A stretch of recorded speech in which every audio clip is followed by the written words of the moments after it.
This is a story by Bronco Nation by Laura. Just recently, one of Bronco Nation members got to go out for his first 2021 Bronco ride with his family, driven by the champion racer and adventurer Brad Lovell. When reading over his story, it was clear Floorman knew his stuff. So I asked him for some background on his experience and was blown away by the response. Turns out, not only does he have the mechanical skills and storytelling chops, but also a solid run in his own off-road adventures. He's been into off-roading for at least 25 years. If you count his farm excursions, if you all don't follow him in the forums already, you should know. Let's hear the rest straight from him. A lifetime of hands-on projects. I grew up on a farm in north central Kansas, geographic center of the contagious 48 states. Ironically, the same place that was featured in Jeep's Super Bowl commercial was Bruce Springsteen, which was subsequently removed. Growing up, anything with wheels ended up in the mud or off-road. I also had a unique skill for breaking things on the farm. So that's where I gained my mechanical skills. My first vehicle I bought was my own money, with a 1989 Bronco with 300 inline six and a T18 transmission. Rumors had it that an outdoor life field rider owned it before me and put about 150,000 miles on it. I bought that when I was 15. That Bronco saw a lot of mud, a lot of off-roading for hunting, camping, etc. I ended up taking that vehicle to college with me at Manhattan, Kansas State University. There I really got into rock crawling, or as much as I could in Kansas. It was stock, and we pushed it to its limits. It also towed an FJ40 back from Michigan that I bought off eBay. That was my first project off-roader. I gave it a spring-over lift and a full hydraulic steering, and it rode on 36 TSLs. That was all on a college budget. So to say it was sketchy is an overstatement. Brakes were optional on it. That Bronco followed me to my first real job, floor milling, where my screen name comes from. But unfortunately, I sold it to my dad when we moved to California, as it wasn't going to pad the smog there. I dabbled in several off-road vehicles while in Southern California. Had an 85 Toyota truck on 38s, groundhogs, a really cool back-halved Samurai with a 4-link rear suspension. And then when the family grew, I got back into Broncos. I ran a 1995 white Bronco. It had the Dana 60 solid front with a hydraulic assist, Sterling 10.25 inches rear, both differentials welded, full cage, long radius arm setup with airbags instead of coils. I ran a lot of trails in Southern California. With that, I had a ton of fun. Times changed, and I traded the Bronco for some street bikes and eventually moved to Minnesota for work. There I got really into choppers and built 3 different choppers while I was in Minnesota. This brings us to our move to Colorado for my work again. I got out of street bikes and really into dirt bikes and a lot of camping. My wife and my youngest both ride dirt bikes, as well as during summer. We're likely into national forest riding and camping about every weekend. I also built a cheap Jeep YJ while in Colorado. As you can see, I've got terrible idle hand disease. Broncos and overall Ford has been in my life for essentially forever. I've been patiently waiting the new Bronco since the silver boxy one was teased as a long time ago. When reveal night happened, I refreshed the reservation screen for almost 2 hours straight because there was no way I was letting this slip away. My wife is gracious enough to allow it to be her daily driver, so it can satisfy my midlife crisis. The ride along in MOAB. This year at Easter Jeep Safari was Floorman family. Though he made several trips to the Green River area, northeast of MOAB several times for dirt bike trips. Here's what he reported back about the trip to the nation. I've been digesting this for a few days and just settling down after how great the ride was. First off, the Broncos will be my wife's DD, daily driver. We ordered a 2-door Badlands Luxe, carbonized gray, molded in color top 2.3, and the manual.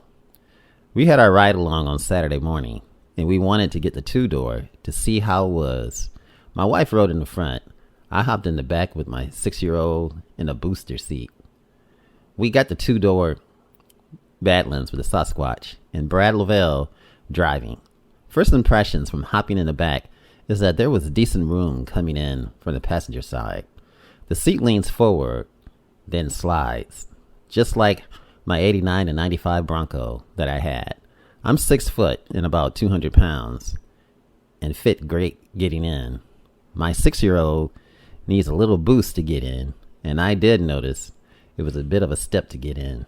I attribute a look of that to the well of the tub and getting over and then dropping into the rear seat and footwell.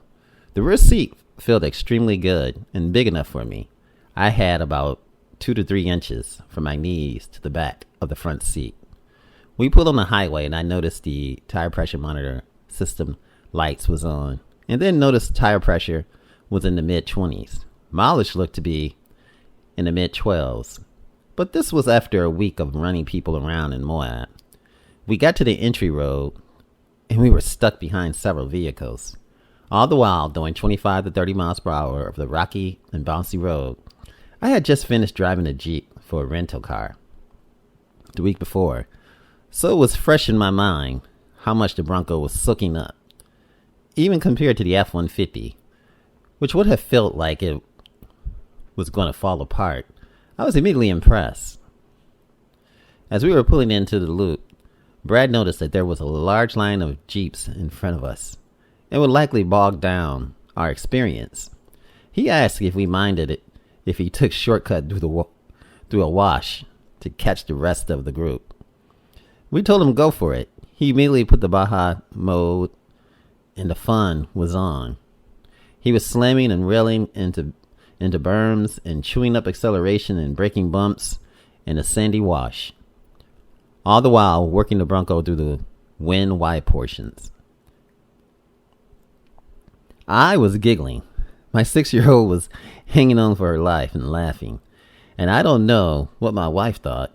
My jaw remained dropped for the rest of the ride. The trail control and one pedal driving were pretty cool, but the stair bar had to be one of the most cool things. He did the normal ride along deal where they got the Bronco off camper and then disengaged the stub bar. But what impressed me more was when he was using the trail control at about 5 miles per hour, strolling through some baby head rocks and then disengaging it. I immediately watched Brad head and my wife head stop rolling back, and both with the bumps and smooth out. The up and dunes were also great, and the trail turn assist, he did it twice, with the front differentials unlocked and then locked. The Bronco turned in on a dime with the front locked. The features were very good to see in person, but it was even better for my wife to see them. Before this experience, she had said, "We are not roading in my Bronco," to which I always smiled and said, "Well, see about that." After seeing the modes, the trail control and the one pedal driving, she said, "I'm pretty sure I can off-road it, and I really want to now." As Brad said, the modes allowed the novice to feel confident while not impeding the enthusiasts. They got the lawyer out of the car. I was also extremely impressed with Brad's enthusiasm for the Bronco. He's a Coloradoan, like us. We're transplants. So we talked about Colorado trails and how he's excited for the first edition. He's been involved with the Bronco for 4 years and just happened to get included in the Bronco program because he voiced his opinion. The way he talked about the Ford took his input and made changes, and even his experience filming the unveiled videos for Bronco. If I needed a salesman, Brad was it. We even talked about the reveal night, reservations, and how I hit refresh for 2 hours, and he had to go and chase his dog down. Then his Willie vapor locked, and he was afraid he wasn't going to get a first edition.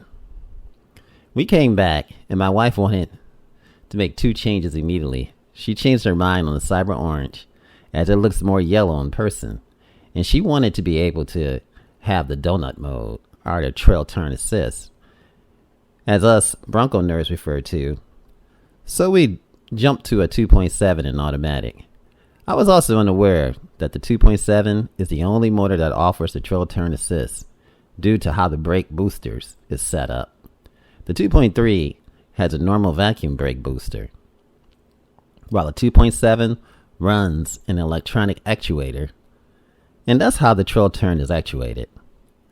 Broncos cannot come soon enough. What an awesome story. Now, as we at the Bronco Nation can't thank Floorman enough for sharing this, it's evident y'all like reading about our members, though. And I know how you appreciated this one. Now, for more MOAB ride-alongs experience from those in the Bronco Nations, check out the First Time Off-Road Lessons Learned, Insane Broncos Ride-Along with Brad Novo. Vog Jitten Jr. took me on a wild Rydell 2.7 liter battling Sasquatch and the Ford Bronco versus Hell's Revenge. This is an awesome story, and this is A Automotive Reviews. Thanks for watching my MOAB Ride Along by Bronco Nation. And have an awesome day. Remember, like, share, and subscribe.